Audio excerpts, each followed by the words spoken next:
Good morning students. अब हम पढ़ेंगे इंटीग्रल। इंटीग्रल में सबसे पहले एक्सी पावर एन का मैंने बताया था आपको। एक्सी पावर एन का integration x power n plus one upon n plus one इस टाइप में, यानी एक्सी पावर में कोई फंक्शन लगा है तो उसको कैसे करते हैं ये देखें। जैसे मैंने पहला क्वेश्चन ले लिया, इंटीग्रेशन ऑफ 4x, या मैं ले लेता हूँ सीधे सीधे नॉर्मल सा integration of x square d x. तो एक्स स्क्वायर यानी पावर एन की जगह में 2 है, ये हो जाएगा एक्स की पावर 3 अपॉन 3 प्लस सी। ठीक है, मैं और भी बढ़ता हूँ इसी तरह दूसरा क्वेश्चन ले लूँ।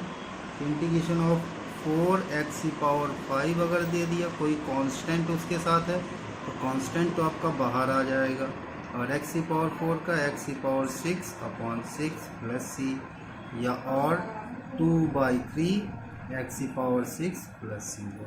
ठीक है, समझ में आ रहा होगा। इसी तरह ट्रिग्नोमेट्री में भी अगर कोई क्वेश्चन ले लें, जैसे 2 sin x ले लेता हूँ, तो sin x 2 तो कांस्टेंट है, बाहर आ गया, और साइन का इंटीग्रेशन होता है माइनस का cos x और कांस्टेंट c, या -2 cos x plus c।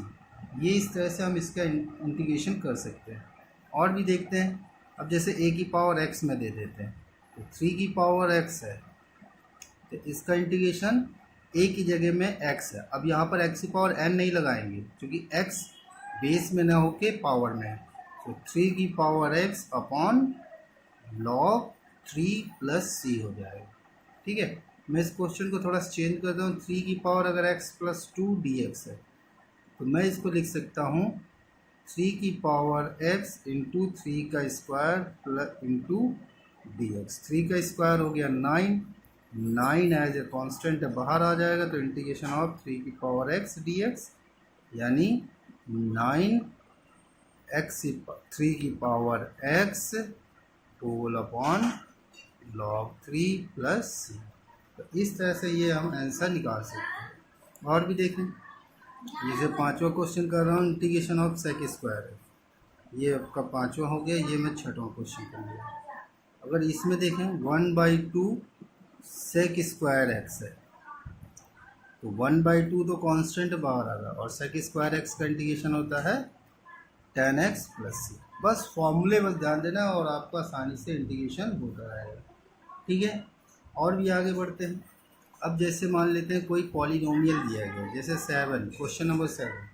Polynomial it means जैसे x³ प्लस 5x स्क्वायर, कुछ भी बना लीजिए आप, -4 plus 2 upon x plus 2 upon root x into d x. इस तरह से हमने कोई भी पॉलिनोमियल बना लिया, तो एक्स की पावर वाले फॉर्मूले लगाएंगे, तो एक्स की पावर 4/4 हो गया, प्लस 5x³ अपॉन 3 हो गया, -4x, चूँकि कुछ नहीं है 1 है, तो 1 का इंटीग्रेशन हो जाएगा x, प्लस 2 हो गया, और 1/x का इंटीग्रेशन होता है log x, और इसका इंटीग्रेशन करना है तो 1/√x का इंटीग्रेशन 2√x होता है, तो प्लस 2 इंटू 2√x, ठीक है, प्लस सी। अब हम इसको और भी सिंप्लीफाई करके रख दें, x की power 4/4 plus 5/3 x³ -4x plus 2 log x और प्लस 4√x प्लस सी। तो कुछ लोगों को समझ में नहीं आएगा, √x का इंटीग्रेशन मैं अलग से कह दे रहा हूँ। ये इस तरह से होता है, यानी ऊपर जाएगी पावर -1/2 dx हो जाएगा, तो x की पावर 1/2 अपॉन 1/2 प्लस सी, तो 2 ऊपर चला जाएगा तो हो जाए ना 2√x प्लस सी। तो ये शॉर्ट में याद रखना पड़ता है कि √x का इंटीग्रेशन 1/√x का इंटीग्रेशन 2√x होता है। ठीक है, तो इस तरह से हम इंटीग्रेशन कर सकते हैं। और भी क्वेश्चन लेते हैं और आगे बढ़ते हैं। देखें, सपोज आपका क्वेश्चन ये दिया गया, एक पॉलिनोमियल में है, x³ है प्लस 5x स्क्वायर है प्लस 4x है प्लस 1 है and whole upon x square है। ठीक है ना, तो न्यूमरेटर और डिनोमिनेटर में फ्रैक्शन में दिया गया, तो कभी भी न्यूमरेटर की डिग्री डिनोमिनेटर से ज़्यादा नहीं होनी चाहिए, ना ही बराबर होनी चाहिए। अगर ऐसी केस है तो हमेशा डिवाइड कर लीजिए। तो ये सिंगल टर्म है तो सिंगल सिंगल डिवाइड करेंगे, तो ये बच जाएगा 1/x। इसमें डिवाइड किया तो बच गया 5, इसमें डिवाइड किया तो 4/x, और इसमें डिवाइड किया तो x⁻² dx हो गया। अब हम इंटीग्रेशन कर लेते हैं, तो 1/x का log x, 5 कांस्टेंट है तो 5x हो गया, इसका 4, और यहाँ पर भी यहाँ पर बचेगा आपका x, तो x का इंटीग्रेशन हो जाएगा x²/2, और ये हो जाएगा 4 log x, और ये हो जाएगी प्लस x⁻⁻1/-1 प्लस c, यानी x²/2 plus 5x plus 4 log x minus 1/x plus c। ये इस तरह से हम इसका आंसर फाइंड कर सकते हैं। और भी देखते हैं, और एनसीईआरटी क्वेश्चन आप पहली एक्सरसाइज की तो आसानी से लगा सकते हैं, तो इसलिए मैं ये थोड़ा सा डिफरेंट टाइप के क्वेश्चन आपको बता रहा हूँ। जैसे मान लीजिए अगला क्वेश्चन है, नेक्स्ट क्वेश्चन आपका ये मैंने बताया 6, 7 and question number 8। Integration of 1 - x into √x है। तो पहले क्या करेंगे, प्रोडक्ट नहीं लगाएंगे, यहाँ पर इसका अंदर मल्टीप्लाई करेंगे, तो x⁻1/2 माइनस x ये हो गया 3/2 dx। अब हम इंटीग्रेशन करेंगे, x⁻1/2 का हो गया x⁻3/2/3/2 minus x⁻5/2/5/2 plus c, यानी ये हो जाएगा 2/3 x⁻3/2 minus 2/5 x⁻5/2 plus c। ठीक है स्टूडेंट, समझ में आ रहा होगा।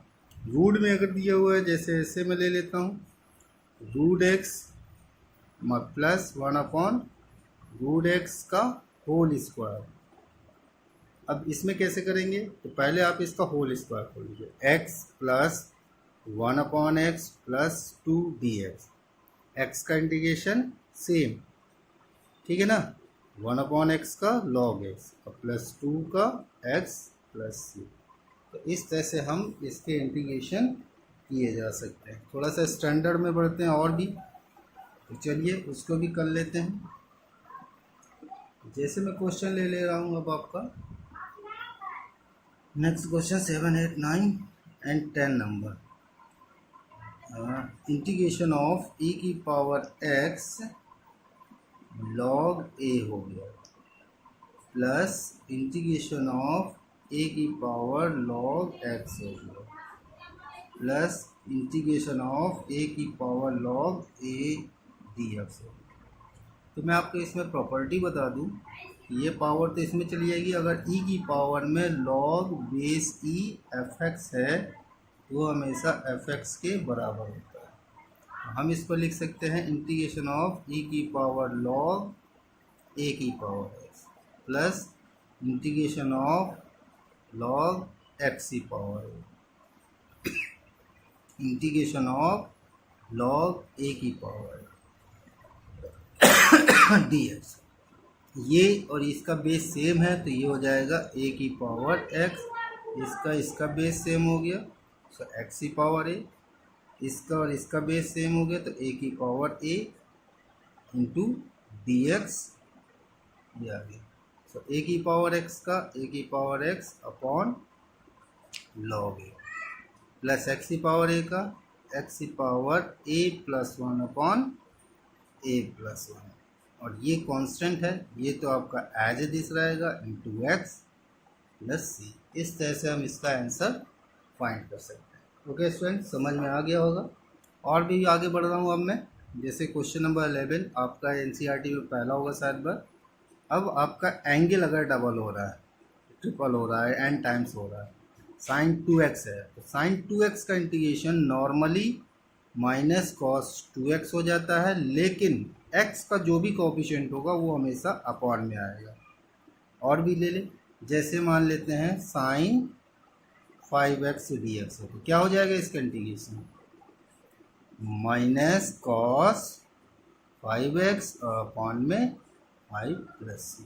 ठीक है, इसी तरह मैं ले लूँ cos 3x ले लेता हूँ, तो इसका इंटीग्रेशन क्या हो जाएगा, साइन 3x और x का कोएफिशिएंट कितना 3 अपॉन 3 प्लस सी। एक्सपोनेंशियल में भी अगर दिया हुआ है x की पावर 9x दिया हुआ है dx, तो हम क्या लिख सकते हैं, e की पावर 9x तो आपका एज दिस रहेगा, लेकिन x का कोएफिशिएंट अपॉन में आ जाएगा। या और भी देखते हैं, जैसे e की पावर 5x से dx है तो क्या हो जाएगा, तो e की पावर 5x रहेगा और x का कोएफिशिएंट नीचे आया प्लस। इस तरह से आप एनसीईआरटी के क्वेश्चन लगा सकते हैं।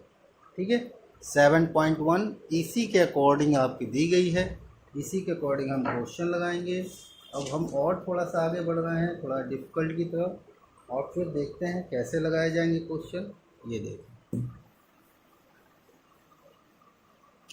सीखेंगे, ये सभी क्वेश्चन इंपॉर्टेंट भी हैं, आरडी के क्वेश्चन है। तो अब देखते हैं, जैसे आपका स्क्वायर में दे दिया, suppose integration of tan square x dx दिया, तो tan स्क्वायर का इंटीग्रेशन नहीं होता और ना ही हम जानते हैं, तो हम इसको पहले चेंज कर लें। क्या लिख सकते हैं, sec square x minus 1 dx लिख सकते हैं, और sec स्क्वायर x का इंटीग्रेशन होता है tan x, 1 का हो गया x और प्लस सी। ठीक, इसी तरह अगला क्वेश्चन है, अगर cot स्क्वायर x है तो इसका भी इंटीग्रेशन नहीं होता, तो इसको क्या लिखेंगे, cosec square x minus 1 dx। तो cosec स्क्वायर x का इंटीग्रेशन माइनस cot x और माइनस 1 का x प्लस। ठीक है ना, समझ में आ गया होगा कैसे करेंगे। नेक्स्ट क्वेश्चन ले लेता हूँ, जैसे 1 upon sine square x into cos square x dx दिया गया, तो मैं इसको क्या लिख सकता हूँ, ऐसे तो इंटीग्रेशन होगा नहीं, तो 1 की जगह में मैं लिख दूँ sine square x plus cos square x whole upon sine square x into cos square x dx। इसको अलग अलग दोनों पार्ट में डिवाइड किया, तो इसमें जब डिवाइड करेंगे तो साइन साइन कट जाएगा, तो ये बचेगा 1 अपॉन कॉस स्क्वायर। इसमें डिवाइड किया तो कॉस कॉस कट गया, 1 अपॉन साइन स्क्वायर। या ये होता है आपका sec square x plus cosec square x. तो सेक स्क्वायर एक्स का इंटीग्रेशन जानते हैं, ये फार्मूला है, tan x इसका भी जानते हैं, ये हो गया cot x प्लस सी। ओके स्टूडेंट, समझ में आ रहा होगा कि इस टाइप के क्वेश्चन हम कैसे करेंगे, ये ध्यान देंगे। ठीक है, चलिए आगे और बढ़ते हैं।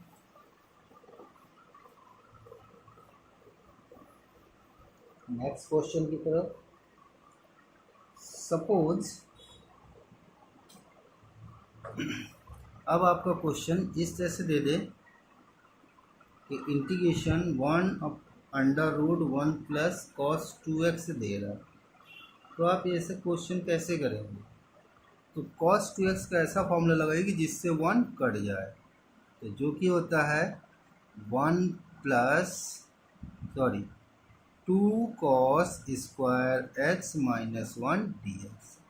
1 से 1 कट गया, तो क्या बचेगा, √2 कॉस x dx बचेगा। अब इसका इंटीग्रेशन हम आसानी से कर सकते हैं, √2 तो बाहर आ गया, कॉस का इंटीग्रेशन साइन x dx होगा। तो इसी तरह मैं अगर साइन में ले लूँ क्वेश्चन, नेक्स्ट क्वेश्चन जैसे कि integration of √1 plus sign 2x ले लेता हूँ, तो इसको कैसे इंटीग्रेट करेंगे। तो इसमें भी फॉर्मूला 1 की जगह में लिख सकते हैं sine square x plus cos square x plus इसके में 2 sine x into cos x d x. ये फार्मूला हो गया √ sine x plus cos x का whole square d x. Whole square से √ खत्म हो गया, तो बचेगा कितना, नॉर्मल सा क्वेश्चन बन गया जिसमें अब आपको आइडेंटिटी यूज़ करनी है। तो साइन का हो जाएगा माइनस का कॉस एक्स और कॉस का हो गया प्लस साइन एक्स और प्लस कांस्टेंट सी। तो इस तरह से हम क्वेश्चन कुछ लगा सकते हैं।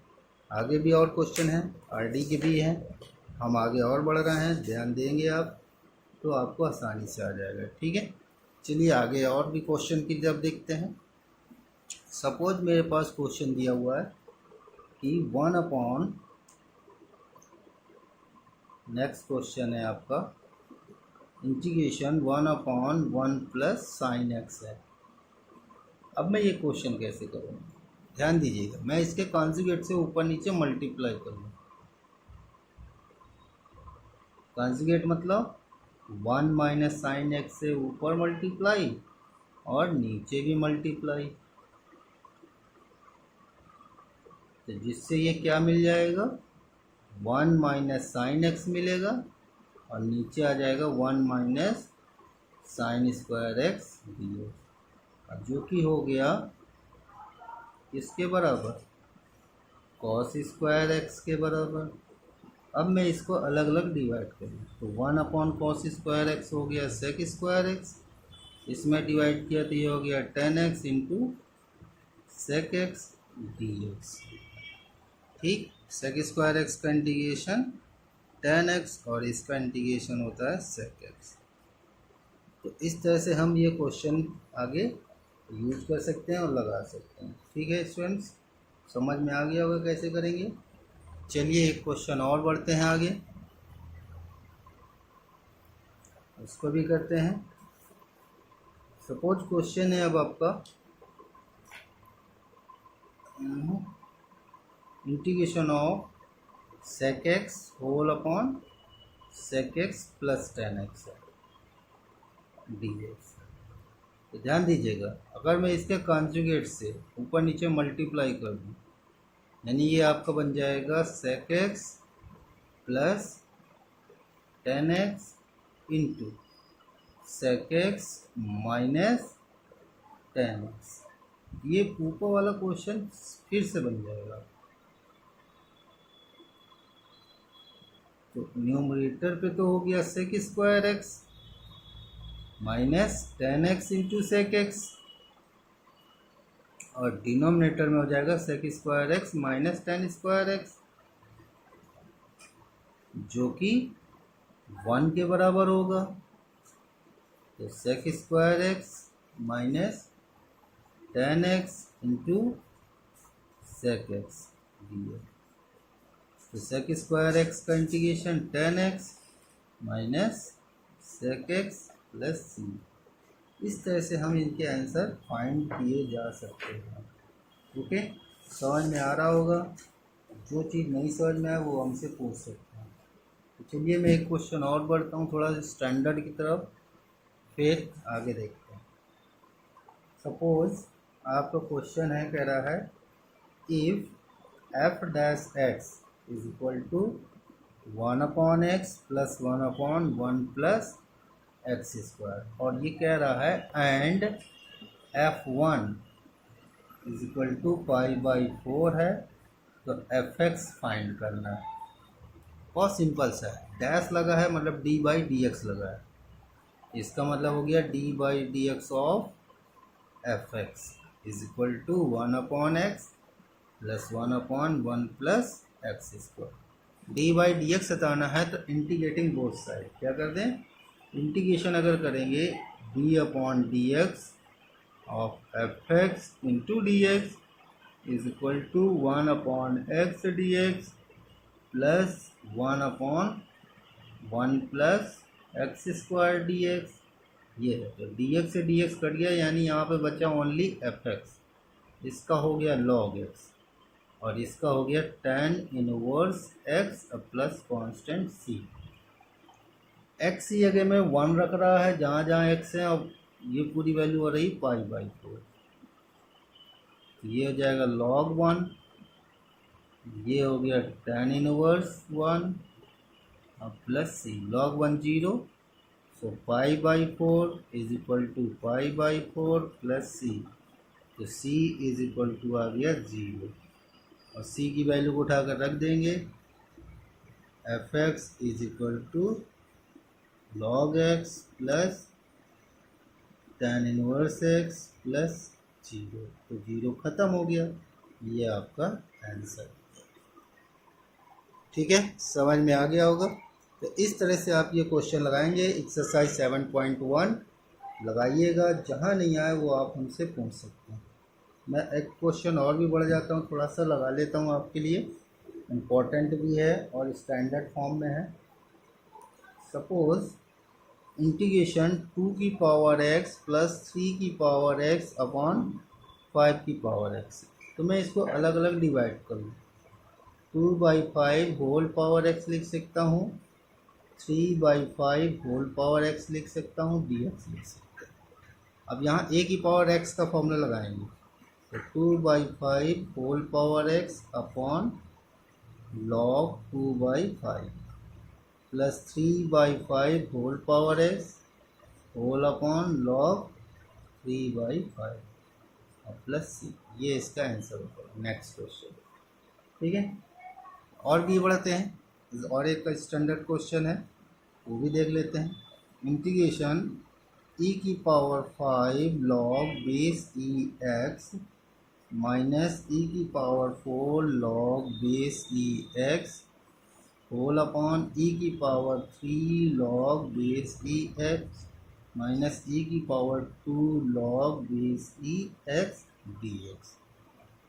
ठीक है, स्टूडेंट्स ध्यान देंगे यहाँ पर, अभी मैंने पीछे ही क्वेश्चन लगाया है। तो e की पावर में पहले पावर ऊपर ले जाइए लॉग में, तो ये हो जाएगा आपका इंटीग्रेशन e की पावर लॉग एक्स की पावर 5 माइनस e की पावर लॉग एक्स की पावर 4, यहाँ पर e की पावर लॉग एक्स क्यूब, यहाँ पर माइनस e की power log x square d x. ये बचेगा एक्स की पावर 5 माइनस एक्स की power 4 upon x cube minus x square d x. तो ऊपर से एक्स की पावर 4 कॉमन ले लिया तो बचेगा एक्स माइनस 1, नीचे से एक्स स्क्वायर कॉमन ले लिया एक्स माइनस 1 डी एक्स। ये दोनों कट गए तो एक्स स्क्वायर डी एक्स आ गया, जिसका integration x cube by 3 plus C. तो स्टूडेंट्स आप 7.1 लगाएंगे, जो नहीं आएगा वो उससे आपको डाउट हमसे पूछेंगे। Okay, thank you.